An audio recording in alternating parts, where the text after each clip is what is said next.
بسم اللہ الرحمن الرحیم۔ السلام علیکم۔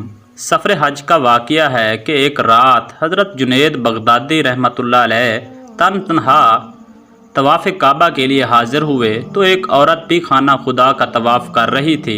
اچانک عورت کی پرسوز آواز ابھری۔ وہ طواف کے ساتھ کچھ عاشقانہ اشعار بھی پڑھتی جاتی تھی۔ حضرت جنید بغدادی رحمۃ اللہ علیہ عورت کے اس عمل کو کچھ دیر تک برداشت کرتے رہے۔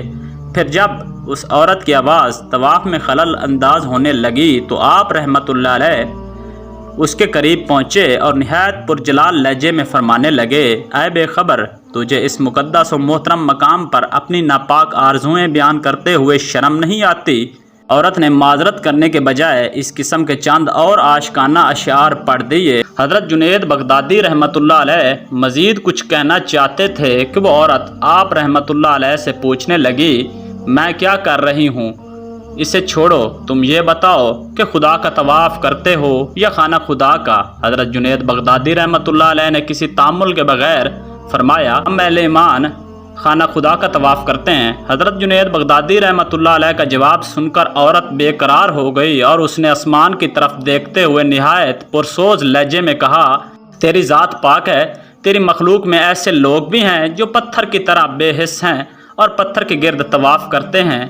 انہیں بتا کہ تیری مرضی کیا ہے اور تو ان سے کیا چاہتا ہے۔ عورت کی زبان سے ادا ہونے والے الفاظ سن کر حضرت جنید بغدادی رحمۃ اللہ علیہ پر وجد کی ایسی کیفیت طاری ہوئی کہ دنیا و مافیہ سے بے خبر ہو گئے۔ پھر جب ہوش آیا تو وہ عورت غائب تھی جس نے آپ رحمۃ اللہ علیہ کو بڑے مؤثر اور منفرد انداز میں توحید پرستی کا سبق دیا تھا۔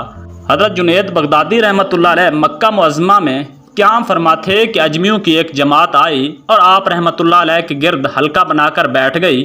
اجمی دنیا کے ہر اس شخص کو کہتے ہیں جو عرب سے تعلق نہیں رکھتا۔ یہ اجمی لوگ حضرت جنید بغدادی رحمۃ اللہ علیہ سے مذہبی مسائل پر گفتگو کر رہے تھے۔ اچانک ایک شخص آیا اور حلقہ توڑ کر آگے بڑھا۔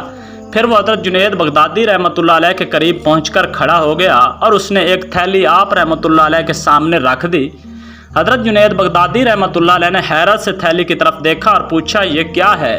اس میں 500 دینار ہیں۔ اجنبی شخص نے انتہائی عقیدت مندانہ لہجے میں عرض کیا، میری شدید خواہش ہے کہ آپ انہیں اپنے مبارک ہاتھوں سے فقراء میں تقسیم فرما دیں، یہ کام تو تم خود بھی انجام دے سکتے ہو۔ حضرت جنید بغدادی رحمۃ اللہ علیہ نے فرمایا، دراصل میں نہیں جانتا کہ مستحق لوگ کون ہیں۔ اجنبی شخص نے عرض کیا۔ حضرت جنید بغدادی رحمۃ اللہ علیہ نے ایک نظر اس شخص کی طرف دیکھا، پھر فرمایا، اس کے علاوہ تمہارے پاس کچھ اور رقم بھی ہے؟ جی ہاں، خدا کا دیا بہت کچھ ہے۔ اس شخص نے اپنی آسودہ حالی کا ذکر کرتے ہوئے کہا، کیا تم اپنے موجودہ سرمایہ کے علاوہ مزید دولت بھی کمانا چاہتے ہو؟ حضرت جنید بغدادی رحمۃ اللہ علیہ نے پوچھا، کیوں نہیں؟ اس اجنبی شخص نے کہا، یہی رسم دنیا کی ہے کہ انسان اپنے کاروبار کے فروغ کے لیے دن رات کوششیں کرتا ہے۔ حضرت جنید بغدادی رحمۃ اللہ علیہ نے دیناروں سے بری تھیلی اٹھائی اور اس شخص کو لوٹاتے ہوئے فرمایا، پھر تو تم ہی اس رقم کے زیادہ مستحق ہو، اسے واپس لے جا کر اپنے خزانے میں جمع کر دو۔ اللہ ہم سب کا حامی و ناصر ہو، آمین۔